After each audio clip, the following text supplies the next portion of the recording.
Weekend holiday आनी ताच्याच बरोबर हनुमान चालिसाचे सकाळी फुडें सॉंग्स आयकून दीस खूब म्हटल्यार खूब बरो उजवडलो.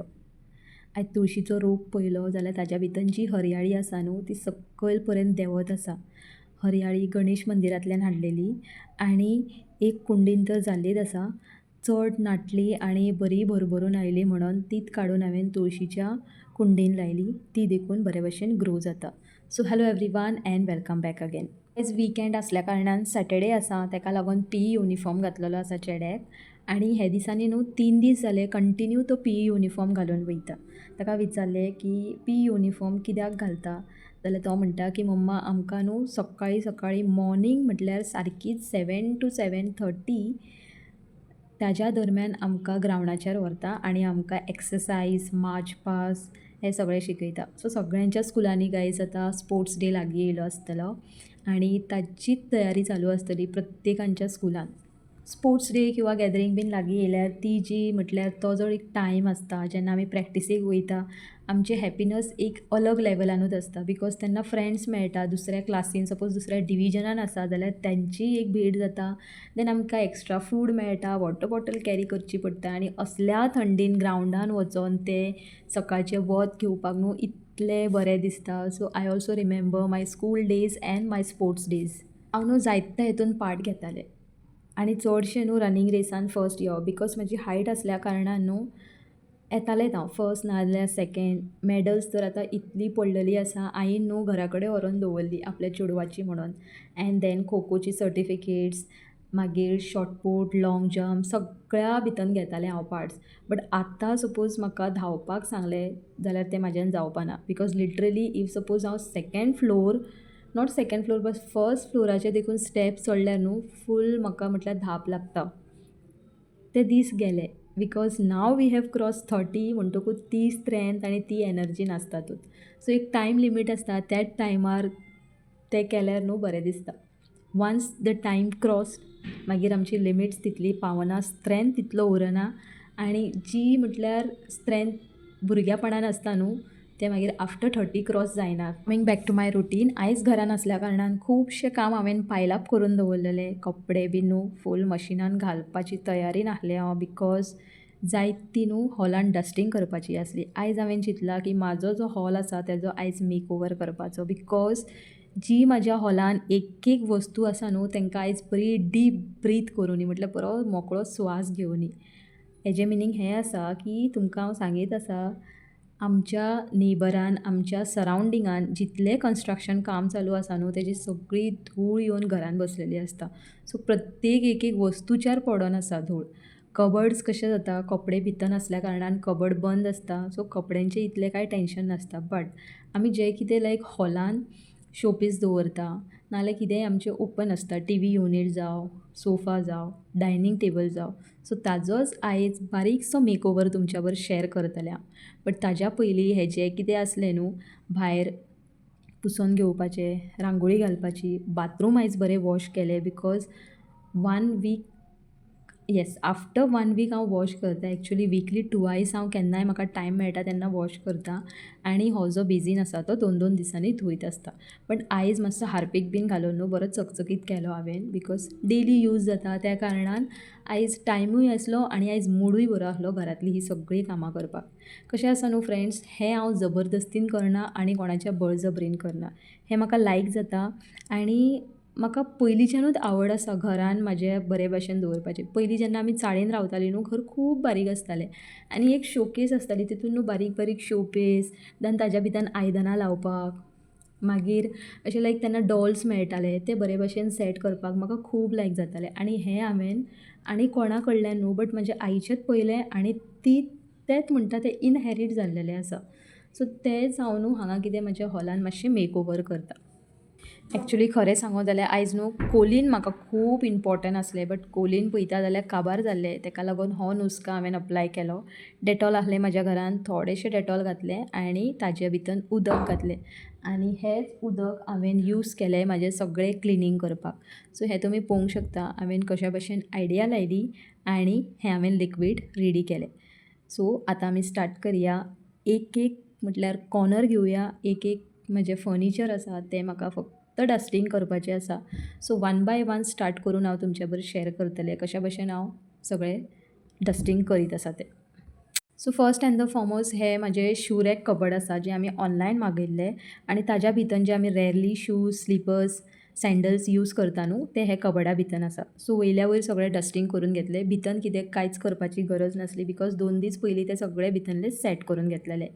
Then coming to the next is हे म्हाजे न्हू मेज आसा म्हटल्यार सोफा सेटा बरूच घेतलेले आमी आनी म्हाका खूब लायक जाता हे सारकें म्हटल्यार तेजी डिझायनूय लायक आसा म्हाका तेजो पॅटर्नूय लायक आसा आनी वयले जो तर ग्लास आमी अशे बरे कॉटन कपड्यान मातशें उदक देखून बेश्टें मारून न्हू वायप केलें जाल्यार इतलें नवीन आनी इतलें चकचकीत दिसता तें. बट हेजेर न्हू सकाळीं तुमी पयलेच आसतलें बाबू हांगा बसून च्या बीन पिता सो च्या पिता आसतना मातशें कितें पडटा बट तें इजिली वयता.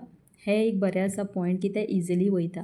सो सकयल्ल्यान बीन बरो स्प्रे केलो आनी पोंदांतल्यान बीन बरें पुसून घेतलें बिकॉज स्पायडर वेब न्हू गायज खंय जातलें आनी केन्ना जावंक शकता तें कांयच सांगूंक येयना. सो डेटॉलाच्या वासान होपफुली एक 8 दीस तरी स्पायडरान मातशें कितें तरी रेस्ट घेवंक जाय आनी हें म्हाजें जें डस्टींग आसा तें बरे भशेन दवरुनी. सो आतां तुमी पळोवंक शकता हें मेजूय म्हाजें क्लीन जाल्लें आसा आनी बारीकसो तेजेर एक फ्लावर पॉट दवरलो. सो म्हाका दिसता तेजेर एक नवो जीव येयल्ल्या भशेन आनी खूब मेज जाले ताजेर आनी होपफुली हे मेजाचेर आमी कांयच दवरिना बेश्टो आसता तो with 1 today simple was. Coming to the next is हो एक कॉर्नर टेबल आसा जो म्हाज्या भावान करून घेतलेलो. आयडिया ताजी आसा भितर खूब कितें तेणें इन्वेस्टमेंट केलें ताजेर लेबलींग केलें देन CD टायप केलें देन बल्ब लायलो ताका मिरर सेट केलें आनी फुडें तुमकां हांव दाखयतलें कशें कितें आसा तें. बट ताज्या पयलीं हांवें फूल डस्टींग करून घेतलें. तुमी पळोवंक शकता कितली धूळ आसा ती ताका लागून हें डस्टींग करपाचें आयज गरजेचें जालें because each and every show piece म्हजें जें कितें हॉलान फर्निचर आसा शो पीस आसा तांकां आयज मेकळो स्वास घेवनी ताका लागून हें एक लिटल एफर्ट्स आसले आयज म्हाजे विकेंडाचे. सो येस झाड बीन तेज्या वयले बरें डस्ट करून घेतलें बिकॉज पानां पयसल्यान खूब सुंदर दिसता बट ताज्यार देखून डस्ट आसा. हें नॅचरल ना बट आर्टिफिशियल झाड आसा म्हणून म्हाका जायत तेन्ना वायप करून म्हाका दवरूं येता आनी टॉर्च ऑन करून प्लग इन करून तुमकां हें पळय दाखयता हांव हेज्या भितर जें कितें म्हाज्या घोवान इन्वेस्टमेंट केली न्हू आनी ही ताजीच आयडिया आसा. इट इज लायक की खूब भितर खोल कितें तरी लायक सीडी आसा आनी एक वाट आसल्या भशेन ताणें सेट केल्लें आसा. खूब बरें दिसता आनी म्हाज्या हॉलाक फर्निचरा प्रमाणे सूटूय जाता तें. सो हेज्या भितर तुमी पळोवंक शकता लॅडर टायप आसा आनी हो जो बल्ब आसा न्हू तो कंपावंडारचे बीन केन्ना तरी लायल्लो पयलो आसतलो तुमी. सो त्याच भशेचो बल्ब ताणें ऑर्डर करून भितर सेट केलो आनी हें सगळें सेट जातकूच next I came for my dining table. खूब सिंपलशें डायनींग टेबल आसा 4 सिटर बट हेज्या वयर न्हू म्हाका टेबल क्लॉथ घेवपाचो आसा. प्रॉब्लम हें जालो की म्हाका त्या सायजीचो त्याच कलरान म्हाका आजून मेळोंक ना that's why I am waiting. Hopefully म्हाका बऱ्या भशेन मेळ्ळो जाल्यार आतां फूल ऑन रेडी आसा हांव हेज्या वयर टेबल क्लॉथ घेवपाक बिकॉज हेज्यार न्हू मातशे स्क्रॅचीस पडले ताका लागून म्हाका लायक खंय तरी बरें दिसना. So I want to hide that scratches. So हे डायनींग टेबलाक आनी एक मातशें कितें तरी एक्स्ट्रा एफर्ट दिवपाक क्यूट लिटल वाज आसा जाच्या भितर ट्युबिकल ग्लास आसा आनी मागीर उदक घालून एक सिंपलशें मनी प्लांट आसा जें नॅचरल मनी प्लांट.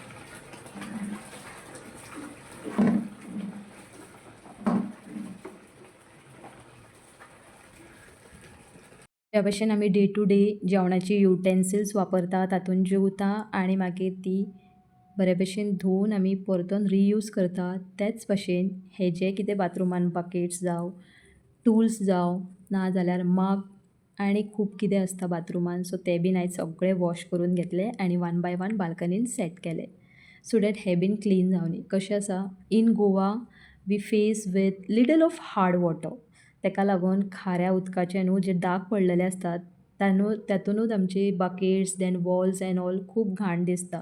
सो हे एक विकली नाजाल्यार 15 दिसान तुमी जर तर एक संवय लावन घेता न्हू तुमचे क्लिनिनसूय बरें उरतलें and it is very good for hygiene also. हे सगळें काम करता आसतना न्हू फ्रेंड्स मिडल खूब भूक लागताली. सो ओन्ली 10 to 15 मिनिट्सचे ब्रेक घेवन न्हू कितें तरी पोटाक खातालेत. Because if we stay fit जाल्यारूच आमचें घर बरे भशेन रावतलें.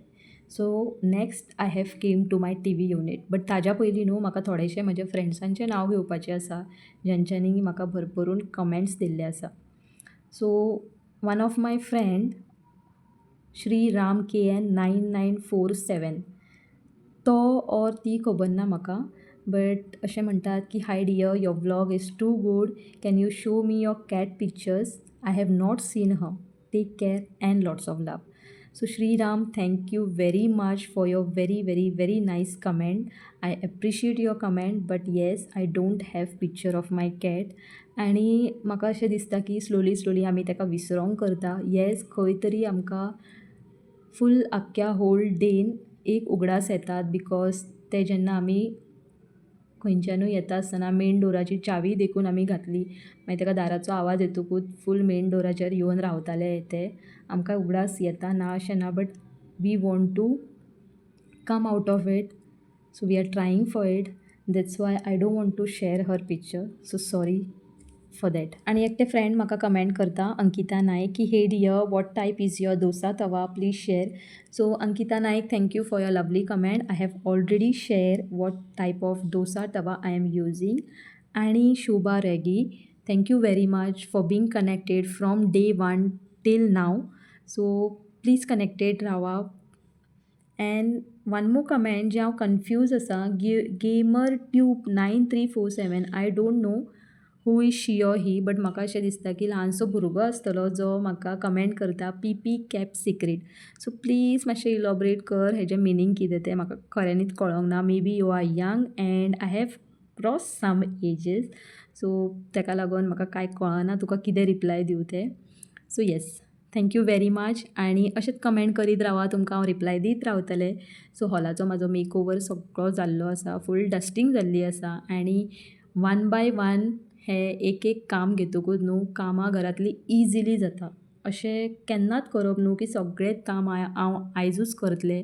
लायक बेडरूम सेट करतलें, हॉल सेट करतलें, किचन सगळें क्लीन करतलें. But one by one, part by part घेतकूच न्हू सगळें क्लॅनिनसूय उरता आनी आपल्या जिवाची चड दगदगूय जायना. कशें आसा फ्रेंड्स, वर्कींग वुमन आसल्या कारणान न्हू हें सगळें पायलाप जाता कामां, आनी सगळीं म्हाका कामां एकदम करपाक मेळना. आयज थोडोसो रुटीन हांवें शेअर केलो, मॉर्निंग रुटीन, जो हांव तुमच्या बरोबर डेली शेअर करता. आनी जो हॉलाचो मेक ओवर आसलो तोय आयज तुमकां दाखयलो. लायफ इतली इजी ना फ्रेंड्स. पयलीं जेन्ना हांव घरान रावतालें न्हू तेन्ना हें सगळें करीत बसनासलें हांव. फक्त सकाळीं उठ्ठालें, मॉर्निंग रुटीन जें कितें आसा बाबूचें करप, घोवाचें करप, हांव खातालें आनी फक्त TV पळयतालें. बट जेन्नाच्यान कामाक वचपाक लागलें अशें दिसता की सगळें बरे भशेन सेट जाता. सो आयच्या दिसा खातीर इतलेंच. फाल्यां परतून मेळया एका न्यू व्लॉगान. Till then bye, see you all and thanks for watching.